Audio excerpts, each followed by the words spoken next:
our sight on what is with Allah more than what we have in our control and what we have in our possession. Because Allah subhanahu wa ta'ala says, مَا عِنْدَكُمْ يَنْفَدُ وَمَا عِنْدَ اللَّهِ بَاقٍ. What is within your possession comes to an end. It is finite. It has to come to an end. It is limited. وَمَا عِنْدَ اللَّهِ بَاقٍ. And what is with Allah, it is infinite, completely without any bounds. It knows no measure. And so this is a time of sincere dua to Allah subhanahu wa ta'ala, that this temporary ceasefire turns into, inshallah azza wa jal, a permanent one. And further dua that Allah subhanahu wa ta'ala actually changes the situation, because the ceasefire is not going to, we have had many ceasefires before. And Allah azza wa jal says, كُلَّمَا أَوْقَدُوا نَارًا لِلْحَرْبِ أَطْفَأَهَا اللَّهِ. That is always the case whenever the fire of war, and that is how Allah describes war in the Quran. كُلَّمَا أَوْقَدُوا نَارًا لِلْحَرْبِ أَطْفَأَهَا اللَّهِ. Just like fire, it consumes everything and everyone. It does not differentiate. Likewise, war does the same. And so whenever people, and Allah is talking about a specific type of people, but in general, the human being is the cause of wars. Because if the human being lived in accordance to the commands of Allah subhanahu wa ta'ala and the teachings of the Anbiya alayhimus salam, there would be no conflict.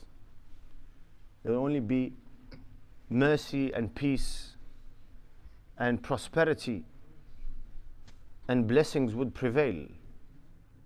وَلَوْ أَنَّ أَهْلَ الْقُرَىٰ آمَنُوا وَاتَّقَوْا لَفَتَحْنَا عَلَيْهِمْ بَرَكَاتٍ مِّنَ السَّمَاءِ وَالْأَرْضِ. Had the people of the towns, people of Ad and Thamud and Salih and so on and so forth, had they believed, and if they were pious, Allah subhanahu wa ta'ala says, then I would have opened blessings of the heavens and the earth for them. And so the situation that the human being is in, whether believer or non-believer, is a consequence of the choices and the decisions and the actions of the human being. What goes up must come down. When sins, rebellion, disbelief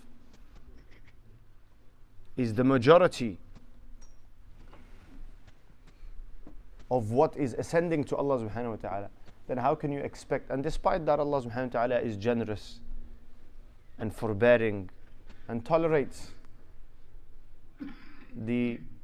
because subhanahu wa azza wa jal, He is not affected by the disbelief and the sins and the rebellion of His creation.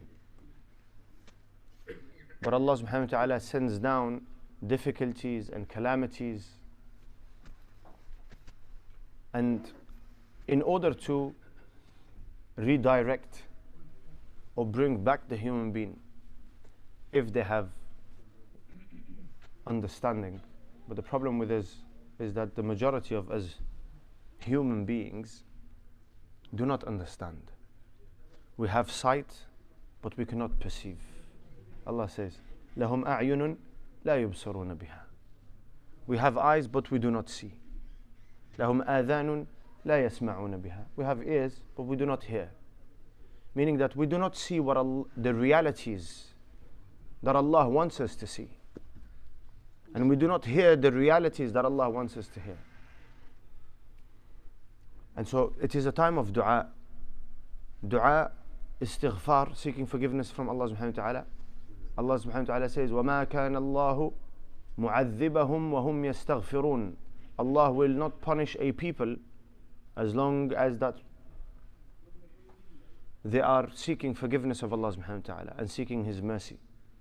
And so we need to plead with Allah azza wa jal on our behalf, and on behalf of our brothers and sisters, and on behalf of every believer that is suffering as a consequence of our actions Because we are all collectively responsible. No one Muslim can put themselves in a place of security and say, well, actually, this has nothing to do with me and I am not responsible. Because Allah deals with us collectively. And when a collective calamity befalls people, then it is usually because of not the actions of one person or two people or a small fraction or fragment of the society. It's usually because Allah is displeased with the majority. So sincere dua, asking forgiveness from Allah subhanahu wa ta'ala, sending salutations upon Rasulullah sallallahu alayhi wa sallam, and being aware. And there are many lessons that we take from, and this is the hikmah and the wisdom of Allah Azza wa Jal, that Allah Azza wa Jal will inflict pain and suffering and no one can question Him.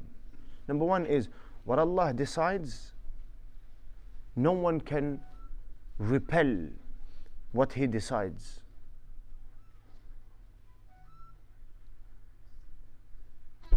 إذا قضى أمرا فإنما يقول له كن فيكون. When He makes a decision, it is easy for Him. Number two, no one can stand before Allah subhanahu wa ta'ala. No one can escape the decision of Allah subhanahu wa ta'ala. No one can repel. وَإِن يُرِدْكَ بِخَيْرٍ فَلَا رَادَّ لِفَضْلِهِ إِن يَمْسَسْكَ بِضُرٍّ فَهُوَ عَلَى كُلِّ شَيْءٍ قَدِيرٌ. If He wants to inflict you with harm, He has power over everyone and everything that He has created. So it is all easy for Allah. He says, وَمَا ذَلِكَ عَلَى اللَّهِ بِعَسِيرٍ. What seems difficult to you, it is easy to Allah subhanahu wa ta'ala. He says, creating one of you and creating humanity in its entirety, إِلَّا كَنَفْسٍ وَاحِدٍ, it is equal to Allah.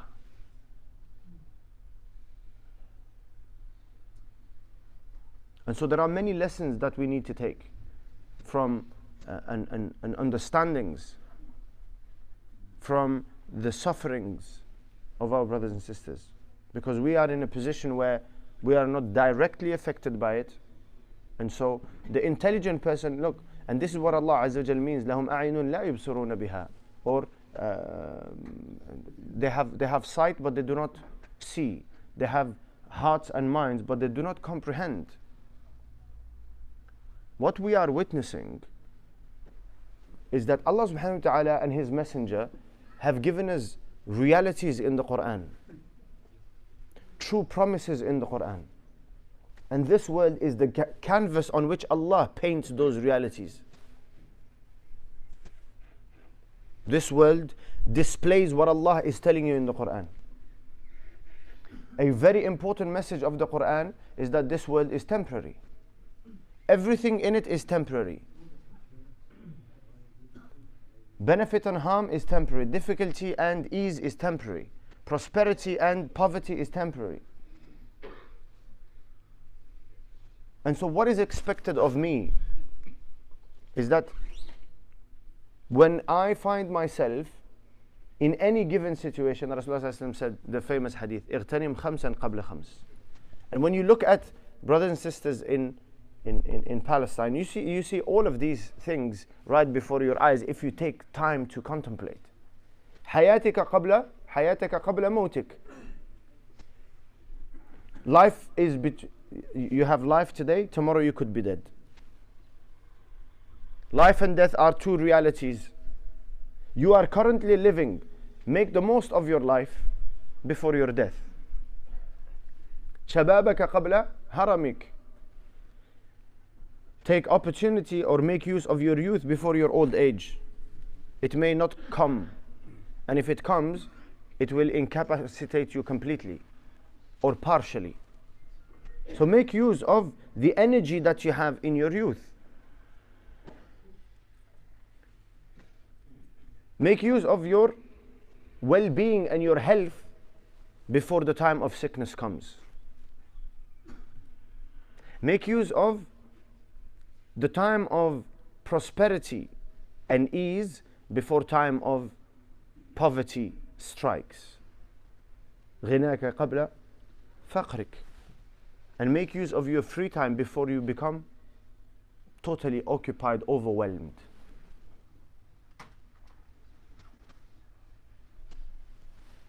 So this is a teaching of Rasulullah sallallahu alaihi wasallam. And these, all of these that Rasulullah sallallahu alaihi wasallam has mentioned, you have no control over. You have absolutely no control over your life or your death. No control over your aging. Try as hard as you may, you will age. You have no control over your poverty and your wealth.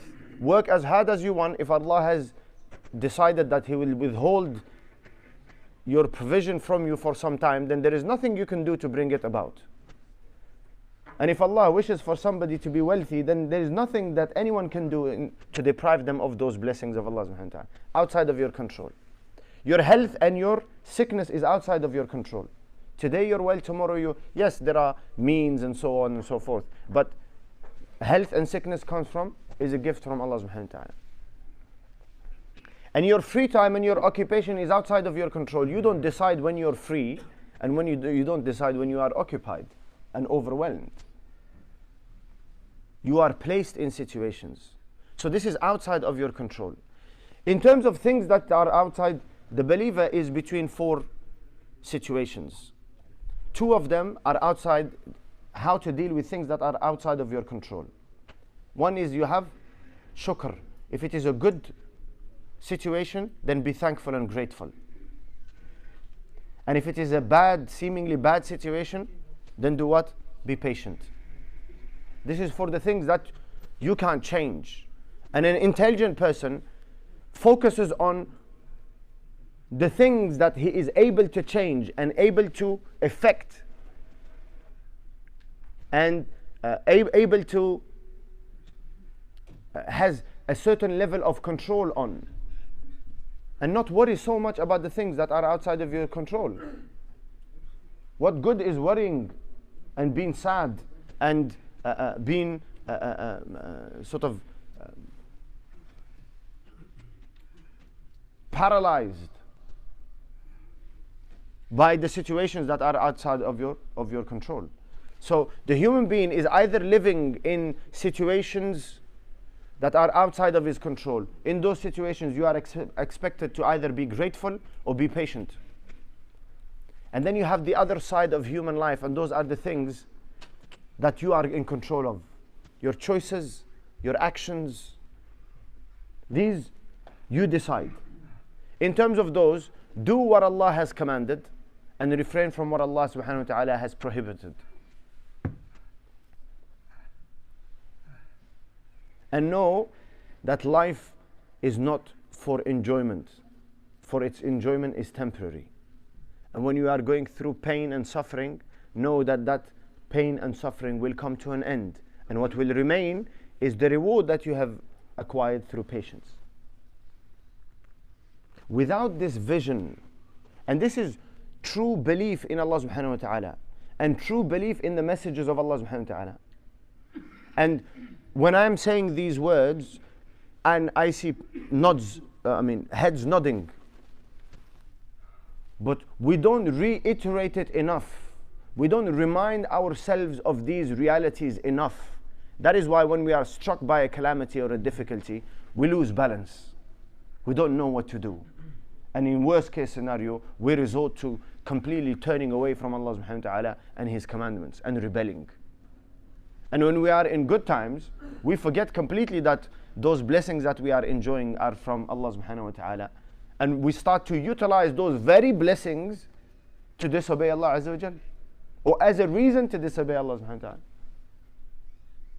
And so we ask Allah subhanahu wa ta'ala to grant us this clear insight that is required to make use of our life and to make use of our energy, to make use of our time, to make use of our health, to make use of our in seeking the pleasure of Allah subhanahu wa ta'ala. This is what is required. All of us here, every single one of us, most of us will have buried a loved one, a father, a mother, a spouse, a child, an uncle, an aunt, a cousin, a friend, a colleague. Take yourself back to that moment when you are stood over that person's grave and you are watching them being lowered. How important are all of these aims and goals in your life? It shuts everything. You hit a wall, all you can see is that hole in the ground. That is your reality in that moment. But what happens is, you come out of that and very quickly we become forgetful. And this is why Allah subhanahu wa ta'ala gave us the Quran. Read Quran. Take lessons from the Quran. Contemplate the meanings of Quran. And remind yourself. Because this is Iman. Without Sahaba radiallahu anhum ajma'in did not become firm believers overnight. It was years of sitting with Rasulullah sallallahu alaihi wasallam and being reminded time and time again of what Allah subhanahu wa ta'ala is telling us and promising us in the Quran. So we ask Allah subhanahu wa ta'ala to give us this insight and clear vision so that we can make use of our life in this world in a way that we leave this world with Allah subhanahu wa ta'ala being pleased with us. Wa akhiru da'wana alhamdulillah rabbil alameen. When adhan is made, brothers are requested to inshallah stand up, fill in the gaps and make the sufuf. Jazakumullah khairan.